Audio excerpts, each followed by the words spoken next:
Estamos de volta com mais episódio do Pra Você Saber e essa semana a gente vai tratar sobre um assunto que infelizmente não deveria estar em voga, tão em voga. Por quê? Porque significa que se a gente precisa falar é que a coisa não está sendo muito bem respeitada e infelizmente a gente tem que bater e rebater na tecla do respeito ao outro, respeito à vida do outro.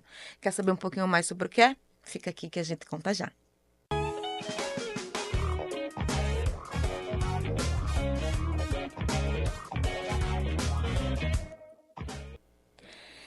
Bem, estamos em junho, mês de São João, a gente só pensa em festa, em oba-oba, mas não. Existe uma coisa muito maior e muito mais importante nesse mês para ser debatido, que é o respeito à comunidade LGBT.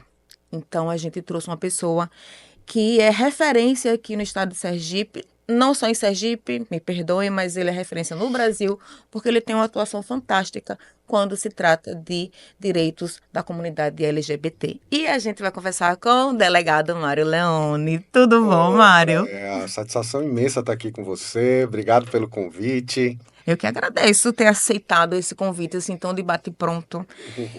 Mas eu vou só fazer a introdução de quem é esta pessoa maravilhosa que está na minha frente. É maravilhosa porque, assim, a gente que é do jornalismo e que já passou pela rua há muito tempo, e eu fui essa pessoa, ele é sempre de uma cordialidade, de uma gentileza com o jornalista, com quem está na rua. E aí, quando a gente se reencontrou há pouco tempo, que eu saí da rua, eu disse, não, Mário, vamos, eu preciso que você converse comigo.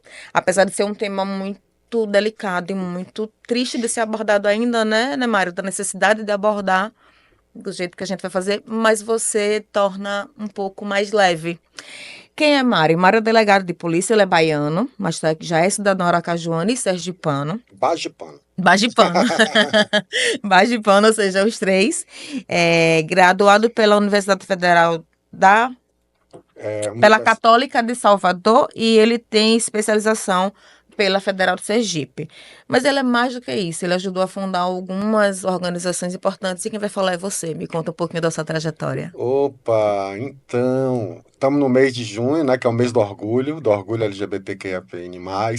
Viemos do mês de maio, que foi o mês de combate à LGBTfobia, né, por conta de uma data histórica muito importante, que é o 17 de maio, né, o Dia Internacional de Combate à LGBTfobia, por conta da retirada do CID, que era destinado à homossexualidade, na década de 90, quando a Organização Mundial de Saúde, a OMS, declarou expressamente que a homossexualidade não é transtorno, não é doença, não é perversão.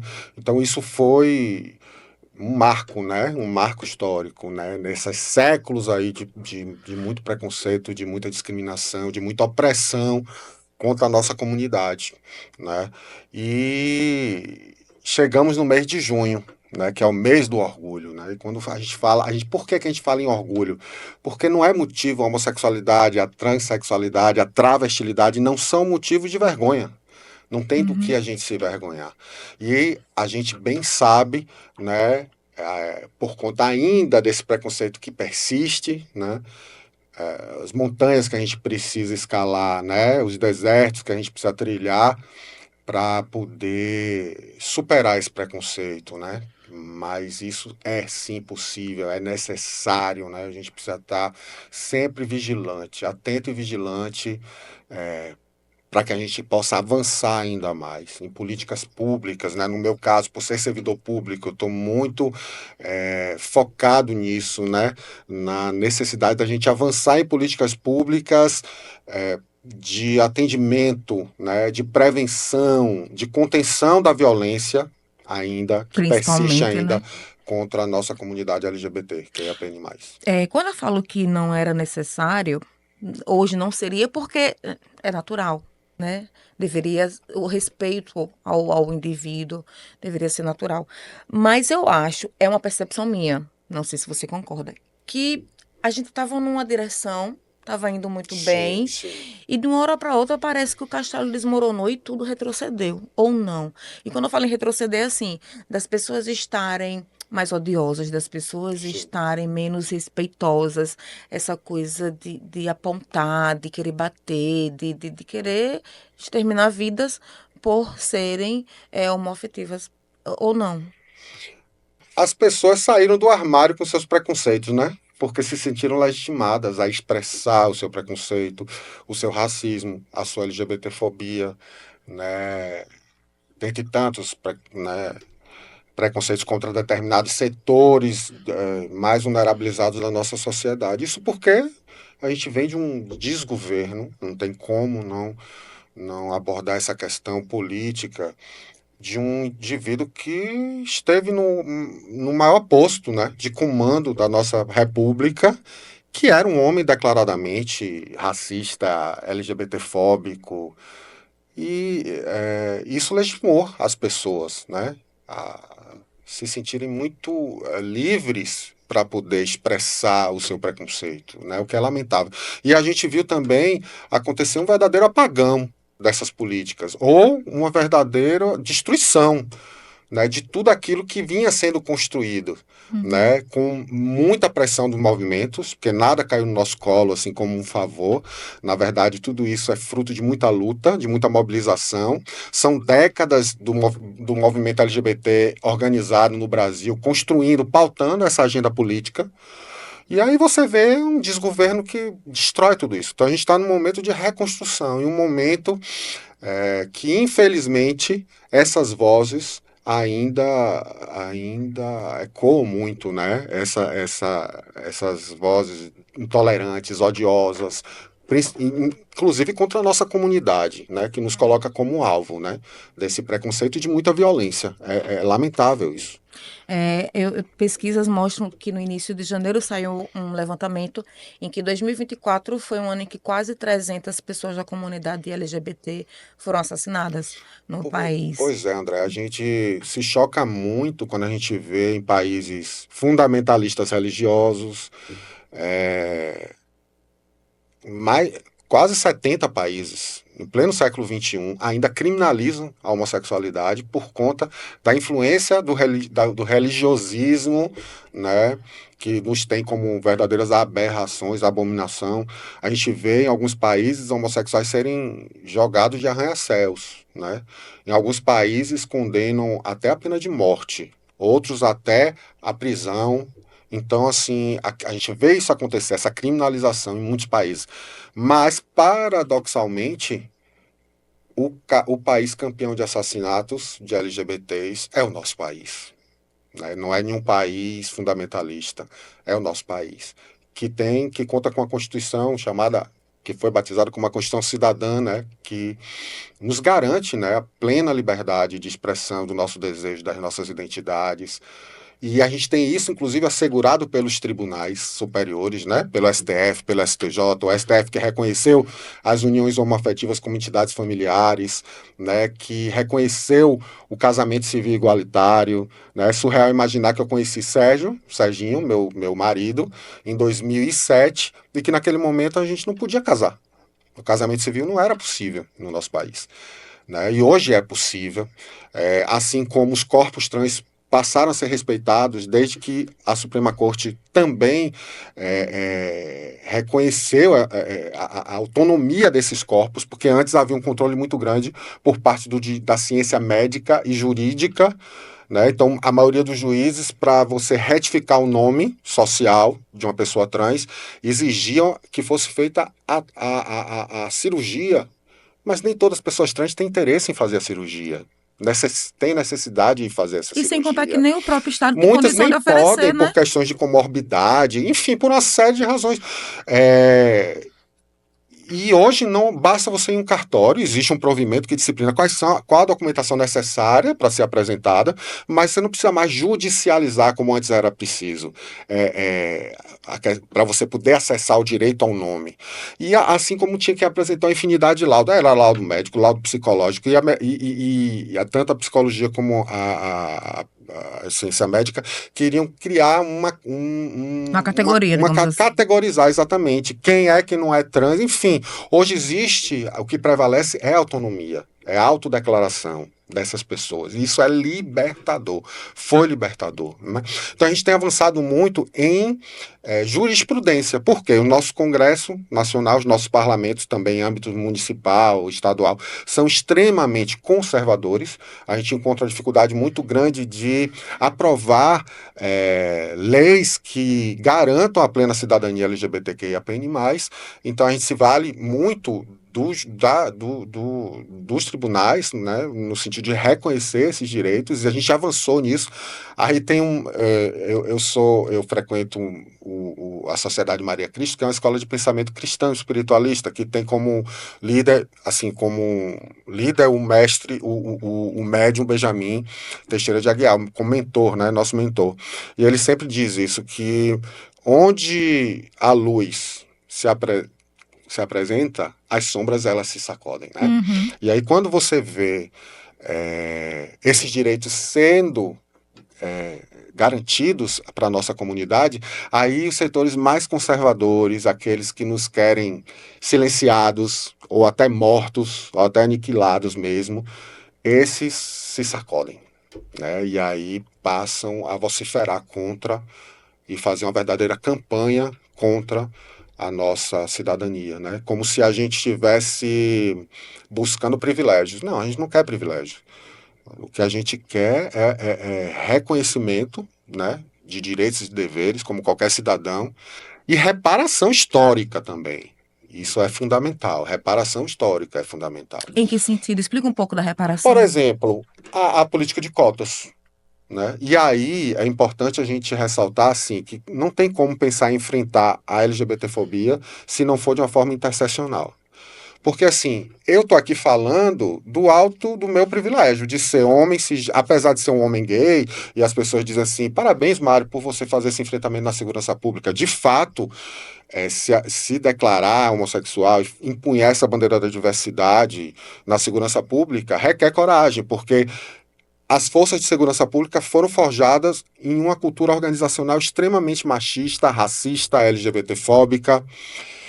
E a gente, não é à toa que eu tenho muito, que a gente precisou criar a Renosp. Eu tenho muito orgulho de ser cofundador da Rede Nacional de Operadores de Segurança Pública LGBT, que busca fazer exatamente esse enfrentamento da LGBTfobia institucional. Então são vários depoimentos de camaradas que sofreram com assédios morais, óbices à promoção nas carreiras, remoções arbitrárias, até mesmo processos administrativos disciplinares instaurados com desvio de finalidade, com abuso de autoridade, no sentido de retaliar, isso motivado pela LGBTfobia.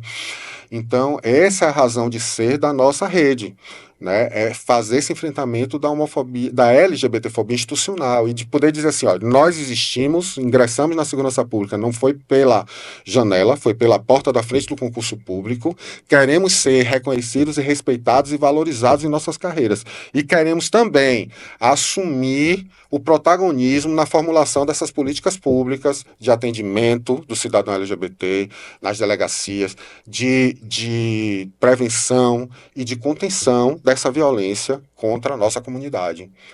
Então, é um desafio muito grande, né? Mas é mais do que necessário, né? A gente precisa ressignificar o nosso papel na segurança pública, sabe, André? Porque tem pessoas que entendem que é inconciliável a agenda de direitos humanos com a agenda de segurança pública. Eu sou militante de direitos humanos, com muito orgulho, e digo, é preciso que essas agendas elas sejam complementares, elas caminhem juntas. É possível, sim. Eu gosto muito de citar um regimento da Polícia Militar de Minas Gerais, quando diz assim, que a nossa atuação se dá enquanto promotores de direitos humanos e pedagogos da cidadania. Olha, veja com a importância disso. Pedagogos, você está ensinando a ser da cidadania. Porque, por exemplo, eu lembro de um caso, alguns anos atrás, em Neópolis, foi no carnaval, né? Que lá tem um carnaval muito no nosso interior, muito forte, de duas lésbicas que estavam se beijando, e isso incomodou algumas pessoas que foram cobrar do policial que tomasse uma providência. E ele foi lá. Como se fosse crime você expressar o seu afeto a quem você ama. E aí o que é que acontece? Uma amiga dessas lésbicas, que é uma aliada nossa, por ser amiga, uma pessoa amiga, se insurgiu. Ela ficou revoltada né? E terminou sendo essa jornalista, inclusive era uma jornalista, sendo conduzida para a delegacia por desacato, porque ela Porque se foi indignou defender. em relação, foi defender as amigas lésbicas que diante dessa intervenção, quando na verdade o policial não tinha nada que intervir nessa situação, porque não existia crime nenhum. O Ao crime foi dele, na contrário, ele verdade. tinha um papel pedagógico de dizer a essa pessoa, olha, não posso intervir nisso porque não existe crime. Porque essas pessoas têm o direito de expressar o seu afeto. Então, esse era o papel desse policial, mediar essa situação de conflito, porque ele foi cobrado. Uhum. Ele também, entendeu? A iniciativa até podia ter partido dele, mas naquele momento partiu de pessoas mais conservadoras que se sentiram incomodadas. Isso no carnaval. Que Em- teoricamente que teria teoricamente é um liberdade, momento em que né? todo mundo é livre para poder É. usar e abusar, né? É, é um grande desafio, sabe? A gente enfrentar essa realidade de sermos o país campeão de assassinatos. Veja, somos o país que mais mata pessoas trans no mundo. Agora, veja o paradoxo, André. O país que mais consome filmes, películas de cunho, de cunho erótico, filmes Sim. pornográficos, é, que envolve corpos Atores. trans. Nós somos o país que mais consome esses Como a filmes. psicologia E poderia somos o explicar país. isso? É o desejo, é o conflito entre o desejo e o pecado. E aquilo que, durante muito tempo, foi considerado o pecado nefando, né? O pecado que, de tão abominável, não podia sequer ser pronunciado, né? E nós somos herdeiros dessa tradição hebraico-judaica. Todo o mundo ocidental foi colonizado a partir dessa cultura, né? Que Uhum. nos via como pecadores, Aberrações. aberrações, praticantes de um pecado considerado nefando, né? Abominável. Então, Ainda dentro dessa questão de assassinatos, é, foram registrados. Foi maior do que 2023, acho que tem quase 40 casos a mais. E aqui em Sergipe foram registrados 4. E aí eu te pergunto, apesar de Mário ter essa bandeira muito grande, essa defesa muito grande na causa LGBT, ele não é da DAGV, embora acho que é, muita gente é confunda, né? verdade, é verdade. Ele é da homicídios. Esses casos passaram por você ou não? Não, eu como ativista, eu busco sempre acompanhar, entendeu? E aí conversar com os colegas que estão cuidando daquele caso, para me inteirar, saber qual foi a real motivação e tal. Enfim, eu gosto de acompanhar esses casos. Né? Você falou do DAGV, né? Eu tenho muito orgulho da nossa Polícia Civil ser vanguardista e ser uma referência nacionalmente, né? Na política de atendimento a grupos, eu não gosto de falar vulneráveis, porque parece que naturaliza essa condição de, Hum. na verdade, são grupos Mobilizados. vulnerabilizados por condições, por questões históricas, né? Existem questões que é o preconceito que nos vulnerabiliza, que nos alça essa condição de vulnerabilidade. E aí nós temos essa política de atendimento. Outra política é o centro de referência, né, que promove, que oferece um serviço de atendimento psicossocial e jurídico para a comunidade Tá LGBT, ligado que, a alguma entidade que pública? O Centro de Referência? a Secretaria de Segurança Pública. Eu Hum. tive a satisfação de poder ajudar na idealização desse projeto, né, na construção desse projeto. Hoje, nosso querido Tom, que é policial militar, assistente social de formação, coordena o Centro de Referência. Nós temos outros colegas que são policiais que também integram a Renosp, que estão à frente dessa política de atendimento. Tá? A gente tem um núcleo, do Instituto de Identificação, lá também no centro, promovendo a retificação do nome social das pessoas trans. Então, assim, Legal. Isso é para a população. para a população LGBT, fica no edifício Maria Feliciana. Então, Qualquer pessoa tem acesso. Como é que qualquer faz? pessoa tem acesso. O centro de referência tem um perfil nas redes sociais, no Instagram, tem um telefone que eu não sei de cor. Mas eu vou procurar saber, porque de repente vocês podem Sim, a gente editar. coloca. É, e eu tenho muito orgulho dessas políticas em curso, né, na Secretaria de Segurança Pública. E muita gente, inclusive, acha que eu atuo no DGV por conta da minha militância. O que acontece de fato é que eu recebo em minhas redes sociais muita demanda de violência LGBTfóbica, violência doméstica. Olha aí o telefone, 79 3205-9400, telefone do nosso centro de referência, que funciona ali no centro da cidade, está bem centralizado no edifício Maria Feliciana.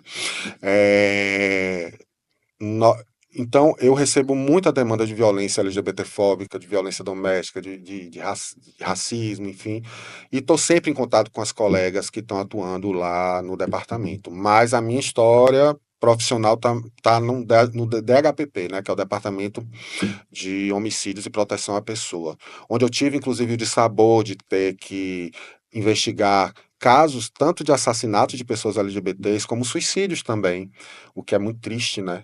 Dá uma sensação de impotência, sabe, André? Você, como um caso que eu me recordo bem de um ex-seminarista, olha aí a questão da Da religiosidade religiosidade. influenciando, né? Um ex-seminarista que foi encontrado em um hotel na Atalaia, morto. Eu costumo dizer que ele foi envenenado por sua homofobia internalizada. Porque nas cartas para as pessoas que ele amava e tal, que ele se despede, ele deixa isso claro. Para ele era impossível ser feliz sendo homossexual, né? Eu lembro de outro caso também de um jovem aluno da UFES, que ele era muito talentoso, ele gostava muito de moda, e ele tinha um ateliê improvisado. Ele morava na Zona Norte e foi encontrado enforcado, né? E aí dá aquela sensação de impotência de você não poder voltar no tempo, né? Uhum. Quer arrombar aquela porta, né, daquele quarto de hotel, daquela casa e poder dizer assim, camarada, você não tá sozinho, eu sei o que é você se sentir isolado na alma, sentir angustiado por conta desses conflitos. Quem não passa por esses conflitos, É. né? Mas você não tá sozinho, vamos ver lá fora como o arco-íris brilha bonito lá fora, você não tá sozinho e tal. Isso é triste demais, ver tantas vidas sendo ceifadas tão precocemente, entende? Então a gente precisa avançar nessas políticas de acolhimento. Isso precisa se dar de uma forma integrada às diversas pastas. Quando eu Educação, tive a saúde. oportunidade de coordenar o GT, o grupo de trabalho de segurança pública para LGBTs, foi nessa concepção, assim. Era preciso que tivesse a representação no grupo de trabalho de alguém ligado à Secretaria de Saúde, de alguém ligado à Secretaria de Inclusão Social, Educação, de né? alguém ligado à Secretaria de Educação, porque é preciso que essas políticas elas se deem de uma forma integrada. De uma forma integrada. Mas Senão não o nosso são. trabalho não são, e aí o nosso trabalho na segurança pública termina sendo de enxugar gelo. De enxugar gelo, a gente termina não conseguindo avançar muito. E sem falar que tem um componente ainda pior, né? Assim, na segurança pública, na educação, na saúde, se avançou muito por conta dos conselhos, Sim. né? De uma horizontalidade maior na formulação e execução dessas políticas. Já na segurança pública, é muito comum ver nas rodas de conversa os camaradas, os colegas se ressentirem da falta de um reconhecimento social para essas ações que são empreendidas na segurança pública. Mas como é que as nossas ações vão ser legitimadas se a gente tem tanta dificuldade de promover esse diálogo com a sociedade civil? A gente é tão hermético, a gente é tão arrogante, acha que com nossas bolas de cristal a gente resolve tudo. E não é assim. A gente precisa aprender a ouvir a sociedade civil, a gente precisa promover efetivamente controle social. As políticas de segurança pública elas são muito verticalizadas, são muito impostas e pouco horizontalizadas. Existe muito pouco diálogo, entendeu? Então, existe, consequentemente, não vai haver reconhecimento, a sociedade não vai reconhecer E existe a medo ainda, efetividade né? Porque, por e muito exemplo, medo. a gente ouve relatos, né? Conversas de mulheres que foram buscar ajuda em determinado local para fazer registro de ocorrência, de boletim de ocorrência, Sim. por causa de violência doméstica, e em alguns casos foram negados, ou elas teve o sofrimento minimizado, digamos assim. Imagine quando você coloca isso para a comunidade LGBT. LGBT. Então, em 2006, no curso de gestão superior de polícia, né, que é o curso de gestão estratégica e segurança pública, que foi uma parceria entre a Cadepol, um convênio entre a Cadepol e a Universidade Federal de Sergipe. Eu fiz esse enfrentamento. Na época se falava em homofobia como grande cabide, né? Sim. Então eu lembro que o tema da minha dissertação foi homofobia, controle social e políticas públicas de atendimento. E eu realizei uma pesquisa de vitimização onde eu fui visitar as ONGs, eu fui visitar as entidades que na época lutavam pela plena cidadania LGBT E muitas não existem mais, né? para entrevistar. As que eu visitei existem ainda, a Ai. Unidas, a Associação de Travestis Unidas pela Cidadania, e a Adonis, a Associação de Defesa Homossexual de Sergipe, que eu sou, inclusive, filiado à Adonis. Então, e onde eu fui entrevistar as pessoas, né, eu precisava saber a quantas andava essa questão da violência contra a minha comunidade em Aracaju. E, para minha surpresa, para o meu espanto, 74% dessas ocorrências que envolvia ameaça, injúria, lesão corporal, agressão física, agressão verbal, agressão contra a honra, agressão física, abuso de autoridade, 74% dessas ocorrências não foram materializadas sequer em um boletim de ocorrência. Negando o direito. Ou seja, dá a falsa impressão de que tá tudo bem, quando na verdade não está, porque esses dados são subnotificados. E o nosso país é campeão da subnotificação. Então a gente fala tanto da importância de sair do armário, no sentido de fazer valer a nossa existência, a nossa liberdade, mas quando o assunto é violência contra LGBTs, paradoxalmente a realidade é a criminalidade dentro do armário, né? É a criminalidade que não está revelada nas estatísticas oficiais. Por quê? A comunidade ainda se sente muito intimidada, sente muito receio de vir a ser ridicularizada, revitimizada no âmbito da segurança pública. O medo também, muito potencializado pela mídia, que quando reproduz o fenômeno da violência sem uma reflexão, e aí gera aquele clima de pânico social, entendeu? Por uma série de razões que precisam ser aprofundadas, estudadas, enfrentadas pela segurança pública, existe uma subnotificação muito grande. Se você for numa delegacia de delito, tipo de roubos e furtos de veículos, você vai ter uma estatística muito próxima à realidade. Por quê? Porque para você ser indenizado, para você ser Assassino do ressarcido, bem. isso pressupõe o registro daquela ocorrência. Mas quando se trata de violência contra a mulher, contra LGBTs, violência, racismo, aí a realidade é outra, né? É a subnotificação, é a cifra oculta que a gente precisa enfrentar. A gente precisa de campanhas que incentivem, que encorajem, né? Como eu tenho muito orgulho, no ano que a gente coordenou o GT, a gente levou a delegacia itinerante para o circuito da parada. E muito mais importante do que registrar os boletins de ocorrência, registrar de quantos boletins de ocorrência a gente registrou ali no circuito. O mais importante não era isso, não era o registro. Era ter um delegado, uma delegada, ter os agentes de polícia ali e ter a delegacia itinerante, bem bonita, bem colorida, dizendo: vocês são bem-vindos. A gente tem esse serviço aqui oferecido para vocês. Né? Não se sintam encorajados a denunciar. Entendeu? Precisa envolver toda a comunidade também a denunciar esses episódios de violência. Precisa de mais divulgação desses serviços que são oferecidos para a comunidade. Né? Enfim, a gente tem muito que avançar ainda. Você estava falando e eu estava lembrando aqui que eu realmente até desconhecia o centro e peço até desculpa pela minha ignorância. Porque falta divulgação desse serviço, porque falta integração dessas políticas. O centro promove muita capacitação em outros órgãos públicos, dentro do âmbito da segurança pública. Eu já participei de cursos de formação de bombeiros militares, de policiais militares, parceria com as guardas municipais. Mas ainda assim é preciso que essas formações elas sejam formações permanentes, né? Não sejam tão pontuais essas atividades, entendeu? Mais em período de Que campanha, seja... né? Não, não falo nem questão de campanha, eu falo assim que são muito pontuais. Por exemplo, agora a gente está no mês do orgulho. Então, Aí vai. campanha. Aí faz. Sim, é isso mesmo. Porque E eu confundi faz. com você falou campanha, eu fiquei com a ideia de Não, campanha não, política. não. Campanha relacionada aos meses, né? Isso. É isso mesmo, você tem razão. São muito pontuais. É preciso que haja isso seja calendarizado, entendeu? E que todo o efetivo da segurança pública, todos os nossos trabalhadores, eles sejam qualificados. Porque a gente vê muita rotatividade nas lotações, né?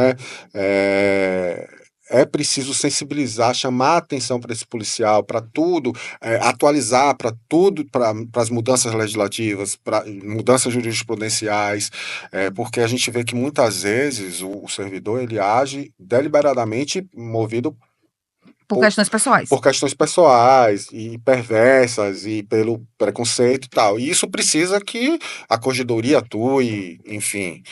Mas muitas vezes é a desinformação, muitas vezes age por desinformação. E aí o gestor tem uma responsabilidade muito grande. O gestor tem uma responsabilidade no sentido de instruir, de qualificar esse servidor, de atualizar, de levar informação para que ele, até por uma forma de preservar esse servidor, para que ele não Sim. venha incorrer em um erro que possa até vir a ser processado, Demitido. responsabilizado civilmente, criminalmente, administrativamente, né? Que o Estado não venha ter que indenizar essa vítima que sofreu algum tipo de discriminação, ou, enfim. Então, é uma responsabilidade grande que nós cobramos dos nossos gestores, né? Nós da Rinosp LGBT. Como é que está essa questão das políticas públicas? Por exemplo, vocês fizeram eh, alguns projetos. Você falou no início que algumas coisas foram rejeitadas, foram recusadas. Você lembra de algum projeto de cidadania voltado para a comunidade LGBT que tenha sido barrado, que não tenha ido para frente? Em que âmbito que você fala? Olha, no âmbito nacional, olha, Em qualquer um, nacionalmente. nacional, Nacionalmente, a gente tem o estadual. Estatuto da Diversidade, que contou com as comissões de diversidade da OAB. A OAB teve um papel fundamental, construindo junto com a sociedade civil esse estatuto. O Estatuto da Diversidade, que está lá no Senado, não anda. A gente tem, por exemplo, a questão do feminicídio. Ela só foi aprovada no Congresso Nacional depois que a expressão, porque no projeto original estava prevista a expressão gênero, a palavra gênero. Aí a bancada evangélica, nada cristã, porque tem um o pessoal nas redes sociais diz assim, olha, e eu concordo, Jesus é o cara, Jesus é o cara. O que mata, É o o que fã-clube. lasca é o fã-clube. E é isso E é mesmo. mesmo. Esse fã-clube que parece que não entendeu nada desse legado de amor que ele deixou. Que de fato o cara, para mim, que sou cristão, é um divisor de águas para a humanidade mesmo, antes e depois. Uhum. E é atemporal, porque tudo que ele Há 2.000 pregou há anos 2000 anos atrás, tudo tá em voga. está em voga. Mas esse legado de amor e compaixão que ele deixou, parece que a galera não entendeu absolutamente nada. E faz exatamente o contrário. Porque não é cristão você usar de barganha, chantagem, mesquinharia, né? Jesus foi extremamente severo quando, com chicote na mão, ele expulsou os ventilhões dos templos. E a gente vê Uhum. hoje as multinacionais do dízimo cada vez mais ricas e poderosas e tudo que todo o legado de amor dele sendo totalmente desvirtuado e o nome, e esse nome Sendo sendo, usado para fazer sendo coisa errada. usurpado, né, na verdade, né? E aí, essa bancada evangélica tão corrupta, tão fisiologista, que está sempre na crista da onda, independente de ser governo de esquerda ou de direita, eles estão sempre ali surfando na onda, né? Mas como eles encampam muito essa pauta moral, então aí eles estão muito bem articulados, né? E aí eles impuseram que tinha que substituir a palavra gênero por sexo. Porque na cabecinha limitada deles, sexo, o que define sexo é um genital. É. Que o sexo está entre as nossas pernas, né? Quando na verdade o gênero é algo muito que vai muito além do sexo, né? E isso para quê? Para colocar as mulheres trans de Sim. fora.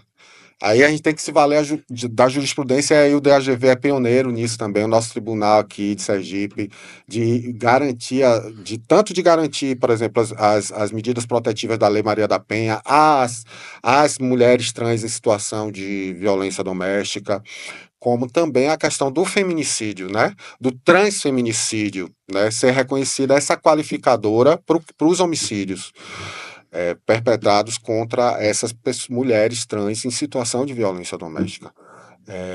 Então, assim, é muito triste, né? A gente vê esse boicote, né, Sim. acontecer no âmbito parlamentar. E aí a gente tem que se valer do judiciário A questão, por exemplo, foi muito importante também a decisão do STF de reconhecer a LGBTfobia enquanto como racismo, né?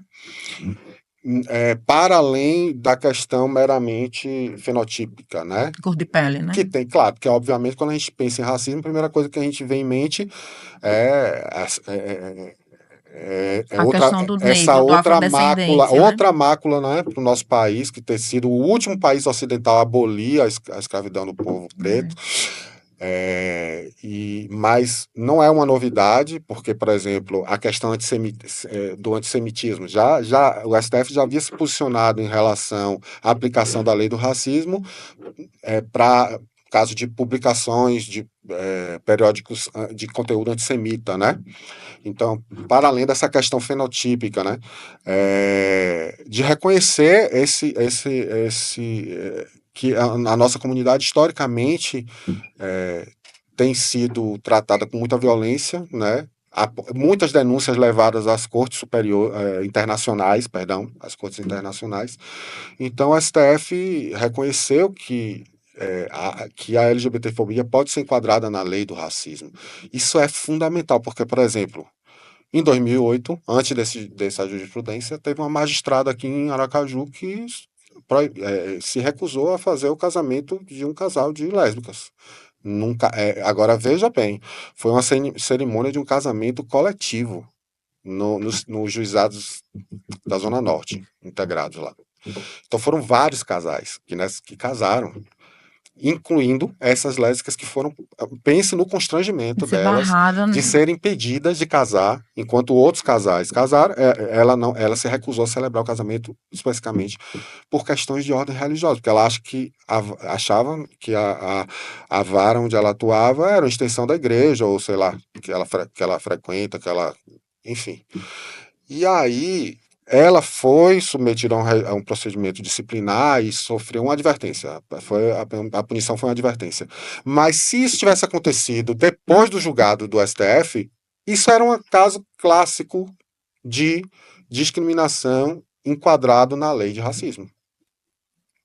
Se enquadraria, né? Que é um crime inafiançável e imprescritível. O Brasil tem essas Né? coisas, embora seja um crime inafiançável. Tem algumas categorias que, na hora de pagar, acaba sendo quase com uma premiação, né? Que vai para casa, aposentadoria Porque é uma compulsória. casta, né? Isso é revoltante, né? A gente vê esses privilégios a determinadas castas, do judiciário, da segurança pública também. Eu tenho muito orgulho também de integrar outro movimento, que é o Movimento Nacional dos Policiais Antifascismo, né? E aí a gente tem uma agenda radical que a gente reivindica, né? Radical no sentido de buscar a raiz do problema, né? E na segurança pública a gente está muito acostumado só a medidas reativas, repressivas, medidas que não contribuem para você mudar a realidade.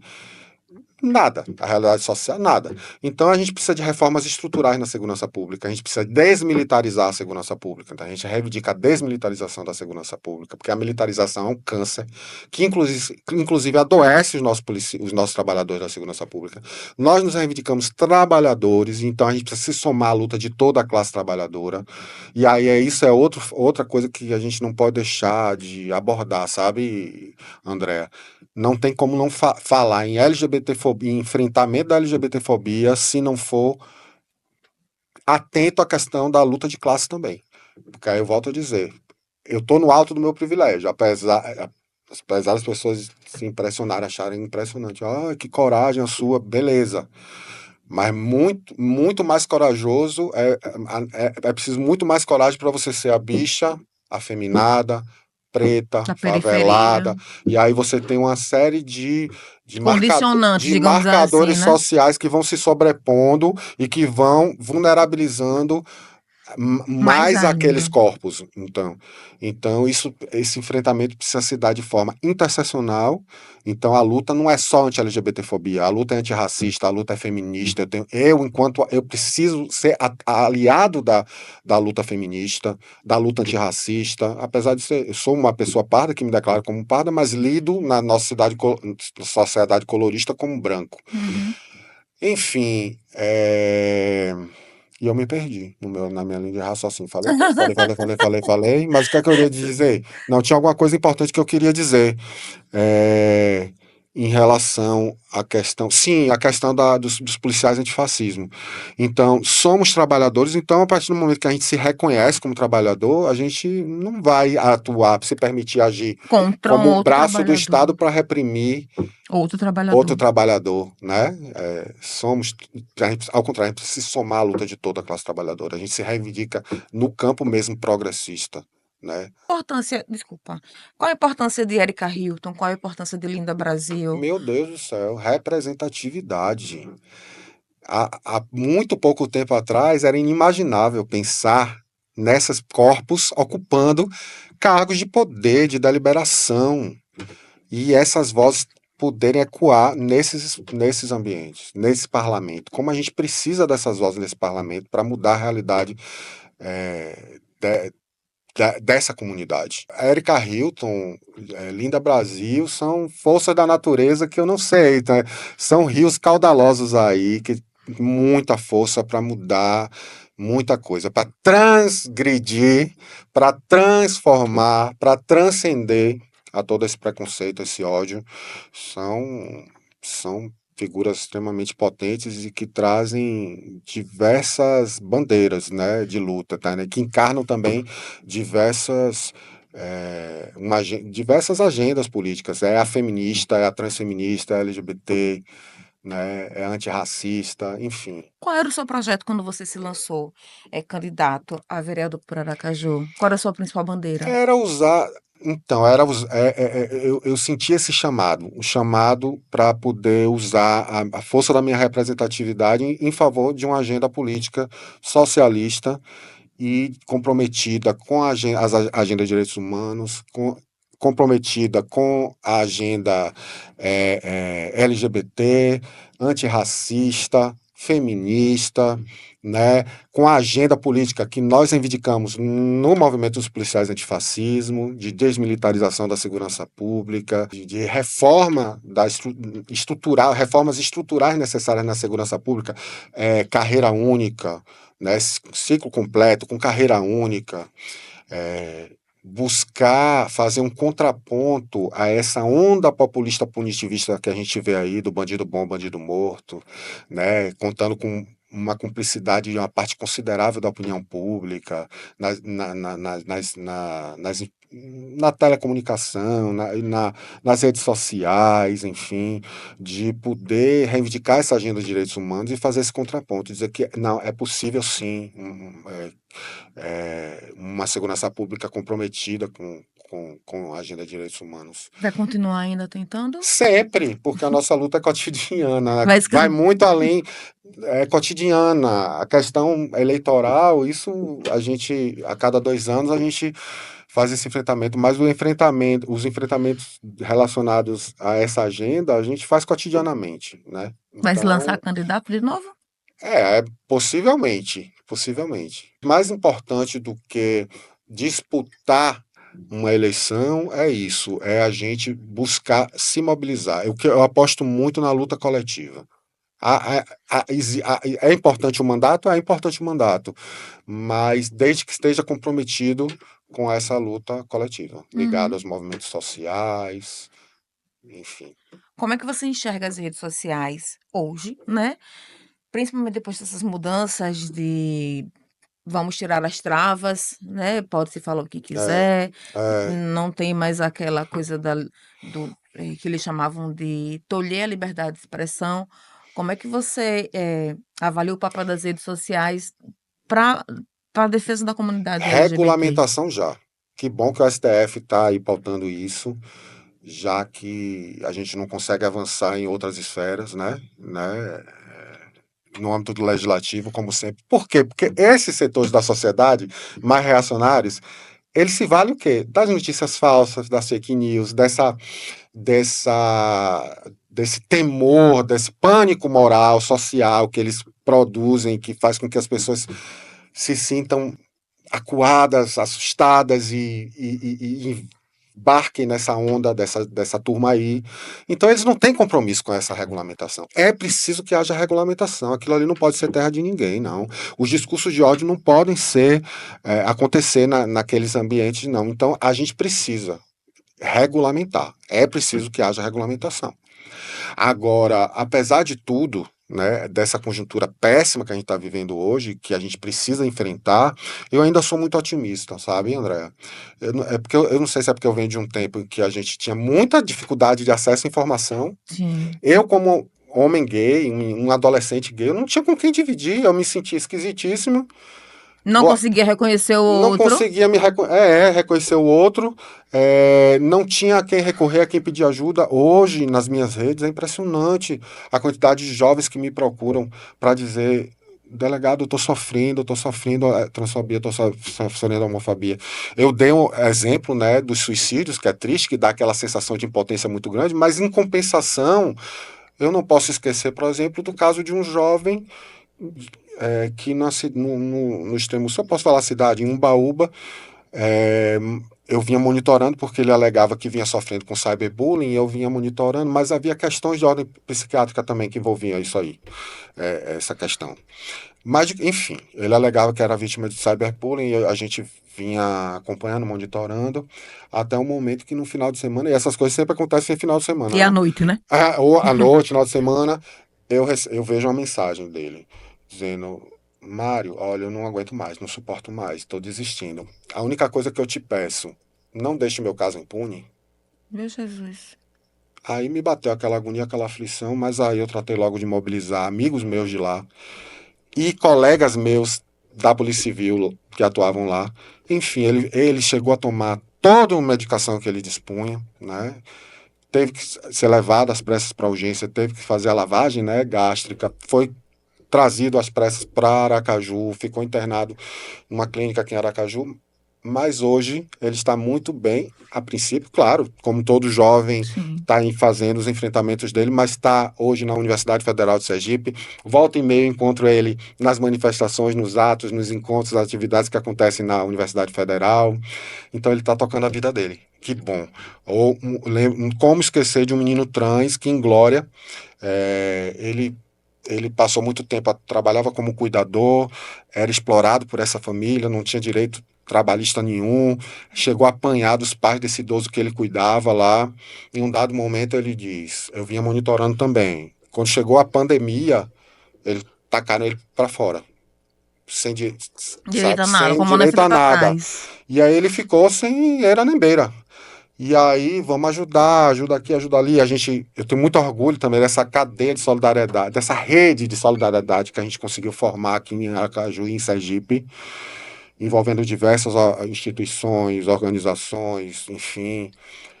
E só que houve um momento que para ele ficou insuportável. E ele também mandou uma mensagem para mim dizendo que não suportava mais. Aí eu consegui mobilizar os colegas, um colega foi lá, conseguiu conversar com ele. A gente conseguiu trazer ele para Aracaju, uma instituição aqui que é a Unidas, acolher um tempo, depois a gente conseguiu um emprego para ele, e hoje ele está empregado, né? Ele fez a cirurgia, a mastectomia masculinizadora, né? Que era tão importante para a autoestima dele. Enfim, está vivendo e está, né, lutando aí. Então, assim, sem sem as redes sociais seria muito difícil, Encontrar né, essas pessoas. E eles te encontrar encontrarem, e né? eles nos encontrarem e poderem acessar os serviços que hoje a secretaria oferece, e poder serem acolhidos, né, é uma outra realidade que, se a gente souber trabalhar, eu acho que pode. E politicamente também, né? Levando essa nossa agenda que a gente acredita, que a gente reivindica também para as pessoas, fazendo essa disputa, né? É, Eu me senti muito. Eu saí da última campanha, por exemplo, eleitoral, me sentindo muito vitorioso, porque a gente conseguiu muito. As redes sociais tiveram um papel muito importante nesse aspecto, de poder a gente levar as nossas propostas, de poder, a gente poder levar as nossas ideias para as pessoas e as pessoas poderem abraçar, né? Então, apesar de tudo, eu ainda sou muito otimista. Você e seu esposo, vocês são pais de uma criança, né? Vocês Uhum. adotaram uma criança. E aí, é público, não tá quem hater, tá? Do que eu vou falar, porque é público e todo mundo viu. E aí, recentemente teve essa questão da eleição do novo Papa, Sim. e ele falou que ele é favorável a tradicional, modelo de família Uhum. tradicional, né? Como é que você avalia, por exemplo, é mais normal uma criança estar no abrigo do que estar numa família LGBT? É Claro. mais saudável? Assim, eu queria que você falasse um pouco sobre isso, entendeu?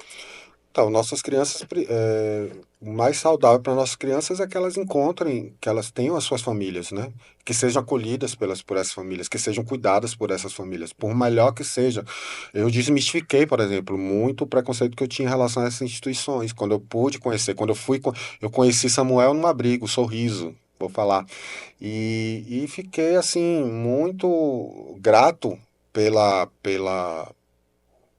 que eu vi lá, pelo trabalho que eu vi sendo realizado lá, apesar de todas as dificuldades, sabe? Como as crianças eram bem cuidadas por aqueles profissionais, por aquela equipe. Mas por mais bem cuidados que sejam, elas estão ali institucionalizadas. Uhum. São crianças que têm um histórico, óbvio. Para elas estarem ali, para serem adotadas, a história nunca é uma história bonita para ser Lógico. contada, né? Então, claro, claro que as nossas famílias, elas precisam ser reconhecidas e respeitadas, né? Tenho muito orgulho, né? A gente está no mês do orgulho, eu tenho muito orgulho da minha família, que é uma família homoafetiva, que é uma família interracial, porque meu filho é negro, eu quero que ele tenha muito orgulho da ancestralidade dele, da história de resistência também, né, do povo negro no nosso país e no mundo, né? Como isso é importante para a autoestima dele. Por outro lado, existe muita preocupação nossa, né, em relação às dificuldades que ele vai enfrentar por conta do racismo, da homofobia, né? Mas tem sido um caminho trilhado de muito afeto, de muito acolhimento, por parte também das pessoas que cruzam os nossos caminhos de um modo geral, assim, na escola onde ele estuda, é uma criança muito feliz, né? E uma criança que trouxe muita alegria para as nossas vidas e um grande presente, assim, né? Que bom que a gente pôde avançar em jurisprudência, que as nossas famílias elas foram reconhecidas, que o direito à adoção homoparental foi garantido. Não significa que o caminho seja fácil, não. Inclusive, recentemente, nós só sentimos a homofobia, sofremos a homofobia na nossa habilitação, depois que nós fomos habilitados. Porque a juíza substituta, ela, também por questões de ordem religiosa, ela se julgava suspeita em todos os processos que envolviam casais homoafetivos. E existe uma decisão do STF que diz que o juiz, quando argue a suspeição, ele não precisa fundamentar, justificar. Não gosto, não quero e pronto, Então suspende. eu me sinto suspeita. E ainda há quem diz, houve quem dissesse assim, diz, que bom, Mário, menos mal, porque ela está se julgando suspeita, ela vai passar a bola para outro juiz julgar. Pior é se ela julgasse contra. Não, mas ela não quer ela não vai querer de encontro a algo que já está pacificado. A gente, o STF reconhece os nossos direitos e reconhece também a LGBTfobia enquanto racismo. Então, assim, a decisão dela, a gente não se conhece, né? Imagina, olha o constrangimento, né? Eu nem sei quem é pessoalmente. Se eu cruzar com essa senhora aí, eu nem vou saber quem é. Nem tenho interesse também. Mas, assim, é extremamente constrangedor. Isso atrasou o nosso processo. Uma outra juíza que atuava em uma outra vara que cuidava de adolescentes infratores e cheia de processo lá, precisou ter que se inteirar de todo o nosso processo para poder decidir o nosso processo. Quer dizer, atrasou tudo, né? É lamentável, né? né? É lamentável o que aconteceu. Então, Samuel já estava muito apegado a nós, já não fazia mais sentido ele continuar no abrigo, e esse atraso causou transtornos nesse processo Quanto tempo nosso. durou o processo? A gente se conheceu em 12 de fevereiro, foi presente de Iemanjá da Mãe Preta em Iemanjá para esse filho de Obaloaê, né? Eu vejo muita sincronicidade, né, André? Porque na mitologia do candomblé, Obaloaê ele foi adotado por Iemanjá, né? Nanã não conseguiu cuidar das feridas dele e tal, ele estava muito doente. Eu costumo contar essa história para Samuel de uma outra forma. Eu digo, olha, o Baloí estava todo perebento, e aí terminou sendo abandonado na praia, e quem adotou ele foi Iemanjá, foi quem curou das feridas dele, né? E quem adotou, é a mãe adotiva dele. E foi nesse dia que Samuel chegou para mim, para nós, para mim, para Serginho, né? Então isso é muito simbólico. Dia 2 de Há fevereiro quanto tempo isso? e de 2022. E aí no dia 10 de maio a gente conseguiu a guarda provisória, né? E só em setembro a gente conseguiu a guarda definitiva, né? Muito tempo, né? Assim, é porque é tudo tão intenso, tudo vivido tão intensamente que parece muito tempo, sabe? Não é, se você for olhar só a questão cronológica, vai parecer que não, mas se torna. Porque é tudo muito intenso, não tem como explicar, não tem explicação. É encontro mesmo assim de almas assim. Que bom, que E lindo. foi um ano em que eu tive que me submeter a uma cirurgia cardíaca também, de peito aberto, né? Em agosto. Em Foi um ano agosto. puxado, então, Foi, né? foi. Foi um ano, inclusive, também de um ano eleitoral também, onde eu priorizei e não me arrependo a minha família, que era processo de chegada de Samuel, de adaptação nossa com ele conosco, e a questão da saúde, né, para poder Uhum. estar com o coração recalchutado, para poder continuar aí A na luta. jornada. Vamos falar só sobre mais um paradoxo. Antes de a gente falar desse Mário pai, desse Mário esposo, falar um pouquinho mais da coisa mais humana, né? Uhum, É, você falou que, paradoxalmente, o Brasil é o que mais mata, né? uhum, Pessoas da comunidade, mas também é o país que mais se utiliza do poder econômico dessa comunidade, né? uhum. Porque a gente sabe que é uma comunidade que tem um alto poder aquisitivo quando você vai botar na média, né? E que é muito importante para a economia do país. Mas é uma comunidade também que acaba sendo rejeitada. É meio confuso É uma isso, né? comunidade muito diversa, mas assim, o padre Júlio Lancelotti, ele fez essa provocação recentemente nas redes sociais. Ele disse que os LGBTs que ele acolhe, que ele assiste na paróquia dele, são invisibilizados no circuito da parada. Ninguém vê, ninguém enxerga, porque eles estão lá no fundo catando latinha ou se prostituindo. Então é isso. Volto a dizer, a gente vive num país de muitas desigualdades, de extremas desigualdades sociais. E aí não tem como pensar em enfrentar a LGBTfobia se não for na perspectiva da luta de classes também, né? Existem várias questões que precisam ser enfrentadas de uma forma integrada também, né? Então, e no mundo capitalista que a gente vive, existe o culto ao pink money, né? Uhum. E a gente tem que ter um cuidado muito grande para não se deslumbrar com isso, não é? Até porque essa realidade tem mudado. As famílias homoafetivas têm cada vez mais se consolidado, tem aumentado o número de casamentos, de adoções. Então, assim, se cogita que temos um poder aquisitivo maior porque, em sua maioria, somos pessoas solteiras, a gente não tem, né? Uhum. Mas não, essa realidade tem Também está mudado, mudando, né? né? Também está mudando. São muitas realidades da nossa comunidade.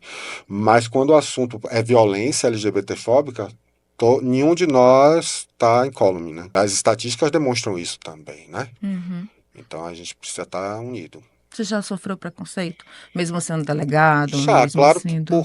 como delegado eu sou meio que blindado, assim, né? Mas já, sim, com certeza. Eu já fui colocado, já fui. No início da carreira, muito, muito. Eu lembro que eu fui. Foi adoecedor para mim, porque eu tive. Eu entendia no primeiro momento que eu não era vocacionado. Porque, para mim, o estereótipo do delegado era aquela pessoa truculenta, aquela pessoa.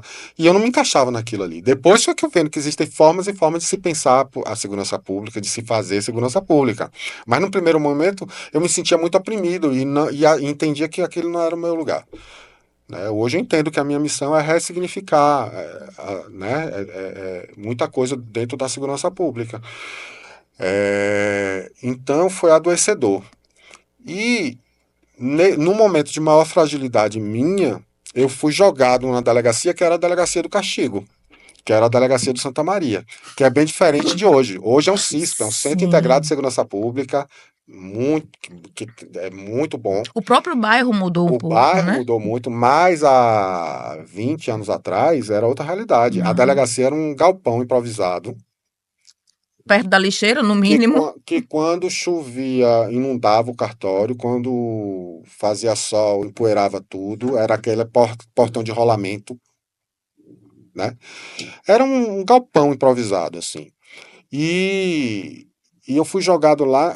Você queria castigar o policial? Manda pra lá. Policial alcoolista.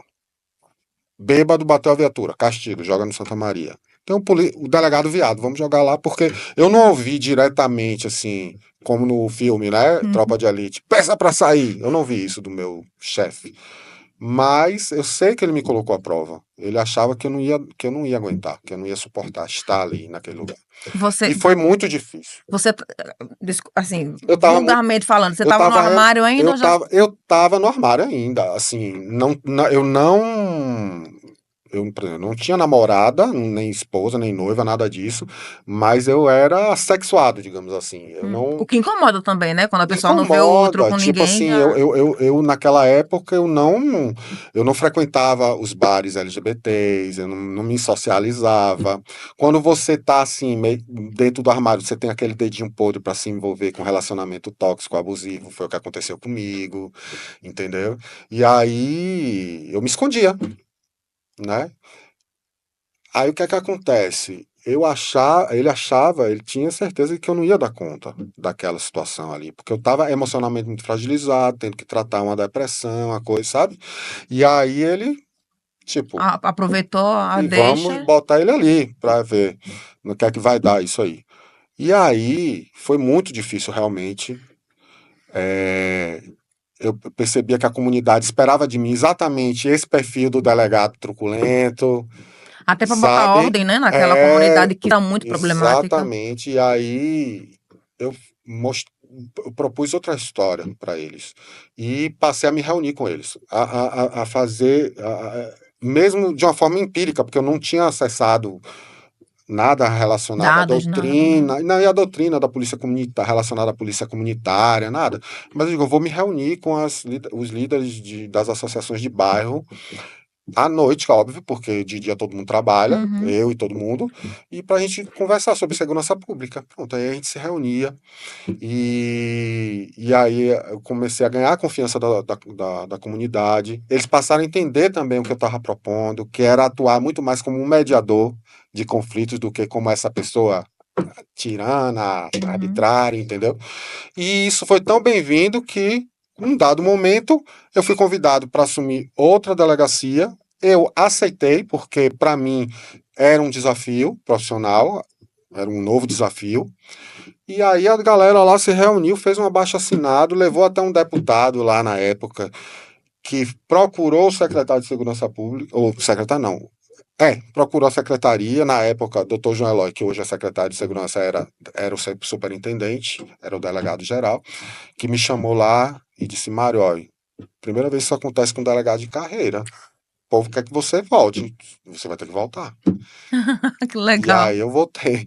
Foi muito gratificante porque eu vi que aquilo que eu estava propondo para a comunidade entendeu, recebeu, né? Acolheu também, entendeu qual era a minha proposta. E que diferente do E que que eles começou a estavam mudar a acostumados. realidade, né? É, Porque quando, eu acho que apesar quando... de todas as adversidades e Exato, contingências, né? Eu sim. lembro que de um casal que tinha uma pequena mercearia, eles foram roubados. O dono dessa mercearia, ele estava tão nervoso que ele se tremia todo, ele derrubou o copo com água, molhou os inquéritos, sabe?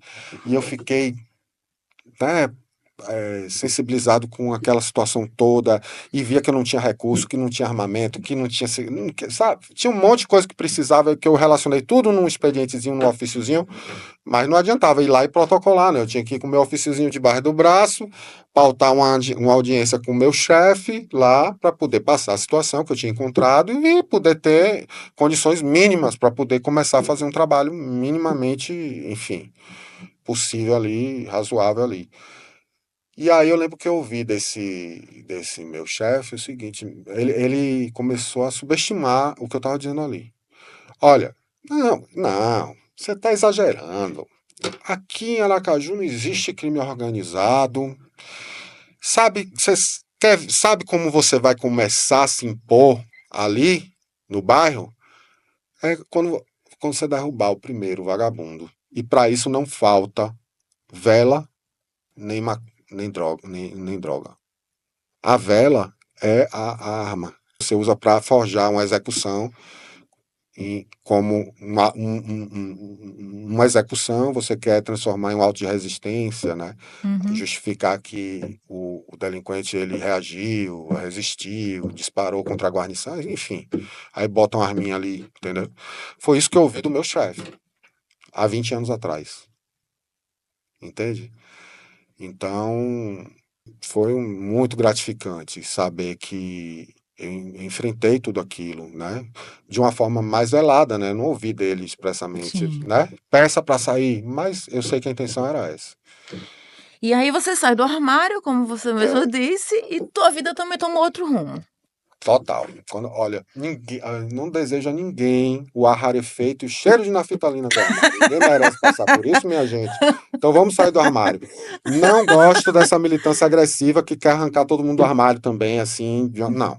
Cada um tem o seu tempo, a gente tem que respeitar o tempo de cada um. Mas faça isso por você, que é a melhor coisa. Eu, quando voltei do Rio de Janeiro, quando eu declarei publicamente a minha homossexualidade, e assumir esse compromisso de empunhar essa bandeira dentro e fora da minha instituição, que é a Polícia Civil, tudo mudou para mim. Você É declarou no Congresso, não impressionante foi? assim. Foi no seminário. Primeiro seminário de segurança pública para LGBTs, que aconteceu no Rio de Janeiro, foi promovido pela Senasp, a Secretaria Nacional de Segurança Pública, que é vinculada ao Ministério da Justiça.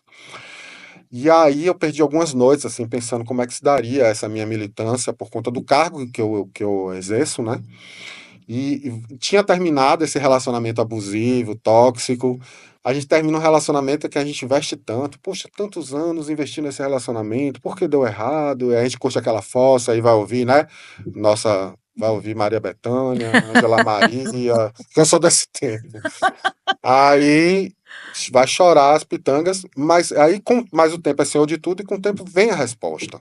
E aí eu vindo do Rio para cá, eu sabia que quando eu chegasse, estando com aquela pessoa, ia ser tudo do mesmo jeito, ia acontecer tudo da mesma forma, mas não ia ter o mesmo sabor, porque eu não ia ser motivo de conflito, então eu tinha que estar naquele Ia ser muito momento pesado, né? sozinho mesmo. Só que eu voltei muito cético, eu achava assim que quem é que vai querer se relacionar com um delegado viado? Porque numa cidade como Aracaju as pessoas vão apontar, vão dizer, quem tiver do meu lado vai dizer assim, É é, o boy. é o boy do delegado gay. E aí achava que ninguém ia, porque antes eu via isso, né? Ó, se você for levantar a bandeira, você tá indo entrevistar esses viado lá nessas associações, beleza. Agora, se for para levantar a bandeira, me avise antes que eu cair fora, que eu não quero ninguém do meu lado levantando a bandeira. Entendeu? Era isso que eu via. Então, aí eu entendi, não ia ter o mesmo sabor. Mas voltei assim, meio cético ainda, né? Achando que, pô, quem é que vai. Ninguém vai querer essa exposição e tal.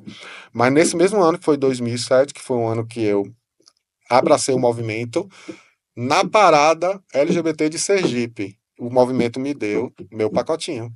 Em Laços de Fita e Muito Amor, que é Serginho. Foi na parada que a gente se conheceu. E estamos juntos até hoje, né? 17 anos. 17, vou fazer E 18 anos ele, já. ele já é uma pessoa muito reservada, não gosta de de Disposição. exposição, mas respeita e admira muito a minha militância. E é tudo que eu preciso, né? É esse apoio, é esse emocional, é esse respaldo, é esse acolhimento. E, enfim, é o meu pacotinho. Ô, Mário, você acabou de falar pro pessoal que saiu do armário, mas se você tivesse que dar mais, assim, vamos elencar 3 conselhos. Digamos que você já Hum, deu o primeiro, né? sim. A rarefeito do armário não é legal, mas tenha seu tempo. Dá mais 2 conselhos que você normalmente dá quando você está conversando com alguém que procura ajuda. Quais Pro- são os conselhos que você dá, assim, com relação. procure uma instituição que procure, pesquise nas redes sociais, são diversas. Procure um coletivo, procure, se você puder se envolver, se você puder, procure esse acolhimento. Né? Nós temos aqui, eu vou citar alguns, as Mães pela Diversidade, né? Um coletivo fantástico de mães e pais de jovens LGBTs que saem do armário junto com seus filhos e que são verdadeiros leoas na defesa dos seus filhos e terminam adotando todo mundo, né?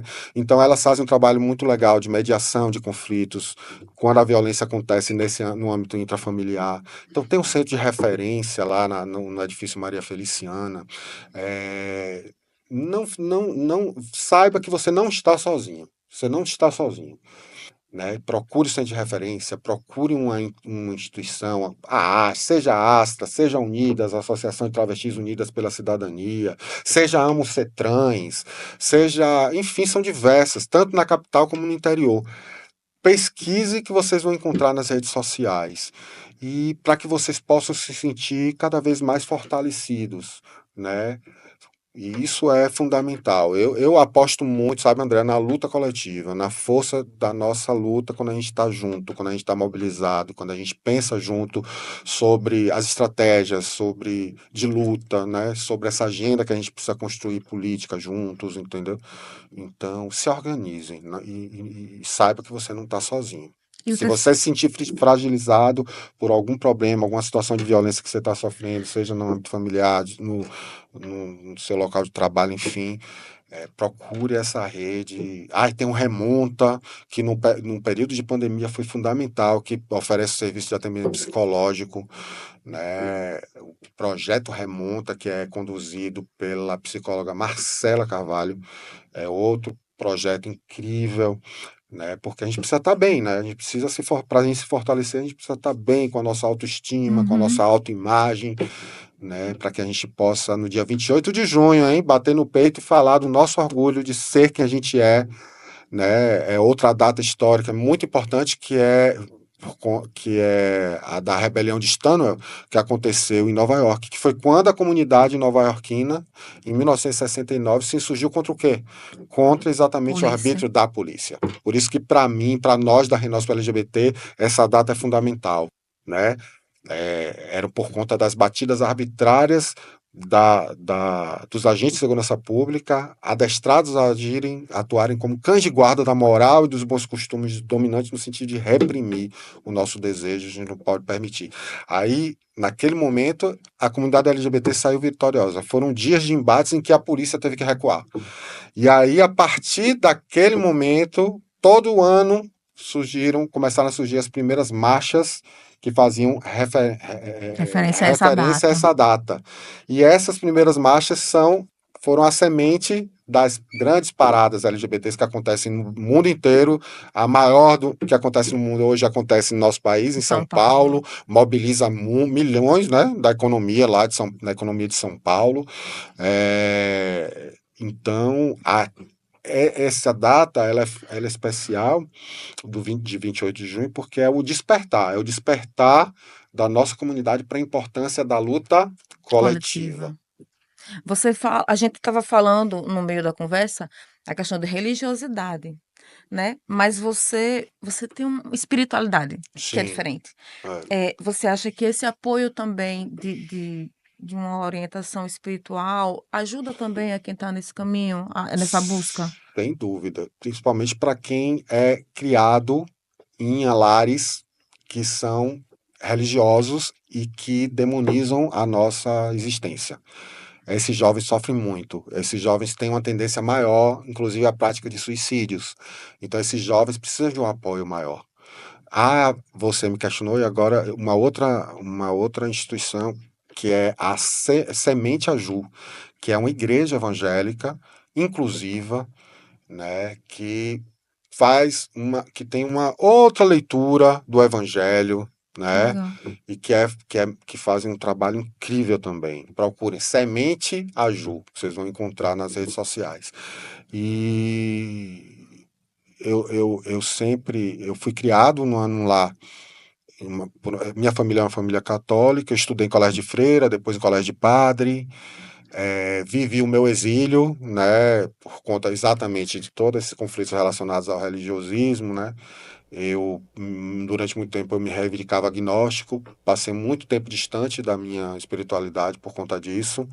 Sempre fui muito devoto de Nossa Senhora, né, mas me afastei e só vim me reconectar com a minha devoção à Nossa Senhora aqui, através do Instituto Salto Quântico, em Aracaju, que é conduzido pelo médium Benjamin Teixeira de Aguiar. Hoje é chamada Sociedade Maria Maria Cristo, Cristo. coloca Maria no centro da história, que é o sagrado feminino, e como a gente é carente disso, né?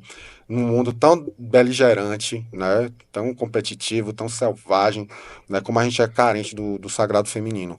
E que também também tem uma outra leitura do Evangelho de Cristo. A gente é convidado diariamente a fazer o Evangelho no lar. Mas não é o Evangelho segundo o Espiritismo, não. É o Evangelho mesmo, de Marcos, Mateus, Lucas, João. A gente vai beber da fonte, né? E como isso é confortante para quem é cristão, saber que em nenhum momento Jesus condena a homossexualidade, a travestilidade. Ao contrário, né? Ao contrário. Então, isso é muito, muito confortante. Pesquisem sobre a Sociedade Maria Cristo, pesquisem se a sua fé está mais direcionada à comunidade evangélica, procure a Semente Aju, enfim. A gente passaria horas e horas conversando, mas vamos caminhar para o final, porque senão a gente não sai daqui. E a gente sempre costuma fazer assim, 5 palavras, né? Eu vou te jogar 5 palavras e você vai me dizer o que vier na mente sobre essas Hum, 5 palavras. Então, vamos lá. Respeito. Fundamental, né? É o pressuposto para uma convivência possível em um mundo civilizado, né? O próximo que eu vou te falar contém ironia, tá? Cura gay. Um charlatanismo, né? As pessoas que se valem da religiosismo para mercantilizar a psicologia está mais do que evidenciado, comprovado aí pela comunidade científica internacional que não existe nenhum dessas terapias de readequação sexual, elas têm efetividade, porque é impossível você mudar a sua orientação, isso é a nossa natureza, entendeu? E todas essas terapias, elas são extremamente opressivas e nos Estados Unidos, que são pioneiros nisso, porque a gente tem uma mania de querer imitar os Estados Unidos, tudo que tem de ruim, né? É o armamentismo, é o preconceito, o racismo, enfim. Em relação a essas comunidades essas terapias de readequação, foram muitos os casos de suicídio de jovens que foram coagidos, né, por terem ainda uma dependência, uma relação de dependência, até material, né, com suas famílias, em relação às suas famílias, são praticamente coagidos são levados para esses consultórios e adoecem sendo submetidos a essas terapias. Então, são charlatães. Isso é crime. Inclusive, a Sociedade de Psicologia, o Conselho Nacional de Psicologia, tem uma resolução que proíbe e que pode e pune até mesmo com a cassação do registro, né, o profissional que atua dessa forma, promovendo esse tipo de terapia. Amor. O amor. Amar e mudar as coisas, né? Não é o amor romântico, né? Cor-de-rosa, da família de margarina, do comercial de margarina, não. É o amor revolucionário. É o amor que hoje ousa dizer seu nome. parafraseando Oscar Wilde, né? Um grande dramaturgo irlandês que ficou muito popularizado na Inglaterra no século XIX. Ele foi condenado a 2 anos de prisão com trabalhos forçados por ter sido, ele cunhou essa expressão, praticante do amor que não ousa dizer o seu nome. Hoje, o nosso amor ousa dizer o seu nome, dá o seu nome, e é esse amor revolucionário que a gente acredita, que a gente luta por ele. Reconhecimento. Muito importante, né? Muito importante. Reconhecimento, representatividade, desde que tudo isso esteja a serviço de uma luta, que seja em favor, no meu, a partir dos meus valores, né? Do que eu acredito, né? Numa linha de horizonte socialista, né, em que a classe trabalhadora ela seja respeitada, ela não seja aviltada, cada vez mais precarizada, como a gente vê acontecer, e onde a gente possa superar todas essas opressões contra, né, todas essas opressões. Então, eu acho que esse é o caminho.